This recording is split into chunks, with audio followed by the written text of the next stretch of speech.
ರಾಜ್ಯ ಸರ್ಕಾರಕ್ಕೆ ಒಂದು ದೊಡ್ಡ ನಮಸ್ಕಾರ ಇವತ್ತು. ಯಾಕಂತ ಹೇಳಿದ್ರೆ ಮೈಕ್ರೋ ಫೈನಾನ್ಸ್ಗೆ ಕಡಿವಾಣ ಹಾಕ್ತೀವಿ ಅಂತ ಹೇಳ್ಬಿಟ್ಟು ರಾಷ್ಟ್ರಪತಿ ಅಂಕಿತ ತಗೊಂಡು ಒಂದು ಕಾನೂನನ್ನ ತಗೊಂಡ್ಬಂದ್ಬಿಟ್ಟು ಸಂಬಂಧಪಟ್ಟ ಜಿಲ್ಲೆಗಳ ಎಸ್ ಪಿಗಳು ಹೇಳಿಕೆಯನ್ನ ಕೊಟ್ಟರು, ಸಂತೋಷ. ಆದ್ರೆ ಇದೆಲ್ಲ ಆದ್ಮೇಲೆ ಇನ್ನೊಂದಿದೆ ಡ್ರಾಮಾ ಮೈಕ್ರೋ ಫೈನಾನ್ಸ್ ಅವ್ರದ್ದು. ನಾನು ಕೋರ್ಟ್ PC ಮಾತಾಡ್ತಿರೋದು, ನಿಮ್ ಮೇಲೆ FIR ಆಗಿದೆ, ನೀವು ಲೋನ್ ತಗೊಂಡು ಕೋರ್ಟ್ ಕೇಸ್ ಮಾಡಿದೀರಾ, ಇಮಿಡಿಯೇಟ್ ಆಗಿ ಕೋರ್ಟ್ಗೆ ಅಟೆಂಡ್ ಆಗ್ಬೇಕು, ಮನೆಗೆ ಬಂದು ಅರೆಸ್ಟ್ ಮಾಡ್ತೀವಿ ಅಂತ ಫೋನ್ ಮಾಡ್ತಾರೆ.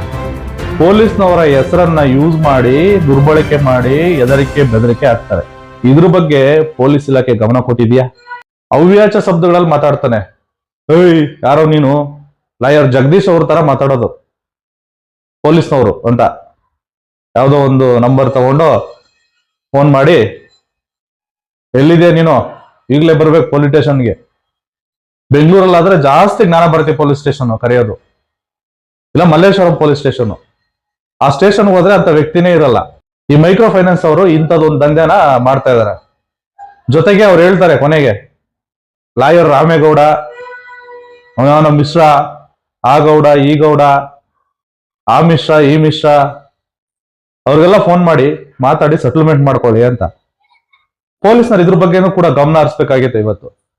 ಏನಕ್ಕೆ ಮಾಡ್ತಾರ ಆತರ ಮೈಕ್ರೋ ಫೈನಾನ್ಸ್ ಅವರು? ಒತ್ತಲ್ಲಿ ಫೋನ್ ಮಾಡಿ ಅವರ ಚಾರಿತ್ರ್ಯ ಹರಣ ಮಾಡ್ತಾರೆ, ಸಿಂಗ್ಯುಲರ್ ವರ್ಡ್ಸ್ ಅಲ್ಲಿ ಮಾತಾಡ್ತಾರೆ. ಪೊಲೀಸ್ ಅವರ ಹೆಸರನ್ನ ದುರ್ಬಳಕೆ ಮಾಡಿ ಲೋನ್ ವಸೂಲಾತಿಯಲ್ಲಿ ನಿಂತಿರುವಂತಹ ಯಾವುದೇ ವ್ಯಕ್ತಿ ಆದ್ರೂ ಪೊಲೀಸ್ ಇಲಾಖೆ ಅವರು ಕಠಿಣ ಕ್ರಮ ಕೈಗೊಳ್ಬೇಕು.